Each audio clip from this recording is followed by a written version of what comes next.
सक्नुहुन्छ पनि यसरी 12 साथीहरू मैले चाहिँ सेलरोटी हाल्नको लागि मैले हिजो रातभरि एक रातभरि चाहिँ यो चामल भिजाएर राखेँ है।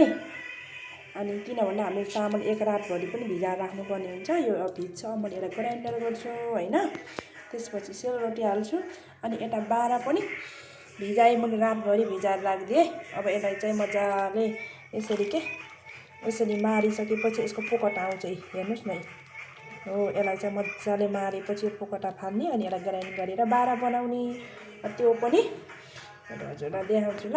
यो 12 र सेलरोटी चाहिँ हजुरलाई अब योसँग चाहिने इन्ग्रेडियन्ट त भइहाल्यो। चिनी चाहियो, ल्वाङ सुकमेलको मसला चाहियो, भए पनि भयो नभए पनि भयो। अनि सुजी पनि चाहिन्छ है। मैले चामलमा चाहिँ सुजी पनि एक ठेका सुजी पनि लिएको छु, आधी केजी।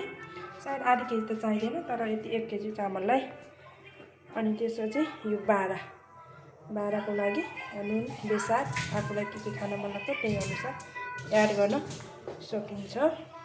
यो चामल पनि पिने ल। चामल पिने ग्राइन्डरमा यस्तो भयो। अब यसलाई मैले मार्छु। यहाँ त्यसको लागि चाहिँ चिनी र ल्वाङ सुकमेल अनि अलैँचीहरू पनि पिने यसरी चिनीमै यो मिक्स गर्छु। पिनेर भ्यायो। अनि यसको लागि थोरै घिउ पनि मैले यहाँ ब्याटर गराइसकेँ। अब मैले यसलाई आधी घन्टा चाहिँ कभर गरेर राखिदिन्छु है। यसलाई भिजाउनु पर्छ।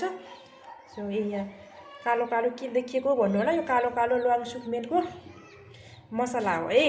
यसमा मैले एकैचोटि चिनीसँग ग्राइन्ड गरिदिएको थिएँ अनि त्यही भएर यस्तो देखिएको ल। अब मैले यसलाई कभर गरेर आधी घन्टाको लागि छोडिदिएँ। अनि यो 12 को लागि पनि पिठो चाहिँ यसरी पिनेर यसरी भिजाएर राखिसक्यो। अब यसलाई पनि कभर गरेर छोड्छु र आधी घन्टा जति यतिकै भिजाएर राख्छु अनि त्यसपछि बनाउँछु ल। यो 12 मा चाहिँ मैले केही पनि राखिनँ, बेसार र नुन मात्र एड गरेको छु ल। त्यो यहाँ मैले तेल खराउँदैछु ल। रोटी पोल्ने कराई हो त्यही भएर कालो भएको छ ल। सधैँ रोटी पकाउँदाखेरि यसैमा पोल्ने गर्छु त्यही भएर म तातो खाना खाँदैछु ल। अलिकति भएको रहेछ। पिठो हेर्न सक्नुहुन्छ साथीहरू। यहाँ पिठो चाहिँ मैले यहाँ बनाएको छु ल। पानी हाल्छु यहाँ। साह्रो भएको छ खोलेर यो पुट्टाइसक्यो। अब मैले राखेँ ल। हेर्नुहोस्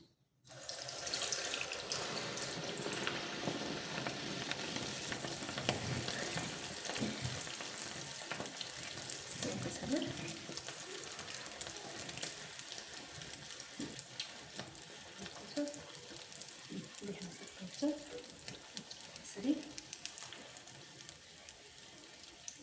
पोलिसक्यो ल।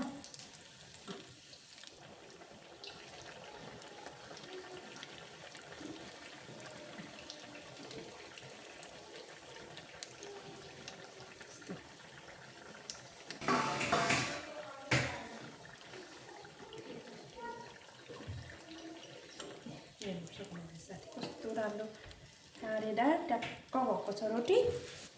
हेर्न सक्नुहुन्छ। हेर्नुहोस् है त्यो काँडेर सट्टै हेर्न सक्नुहुन्छ काँडा आएको।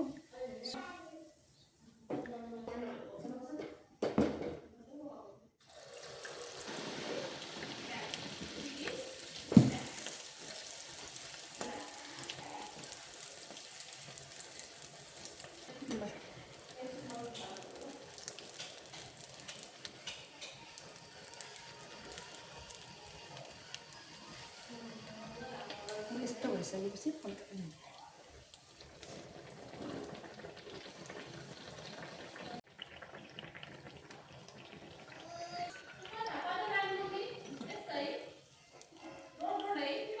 साथीहरू है रोटी चाहिँ हेर्न सक्नुहुन्छ है।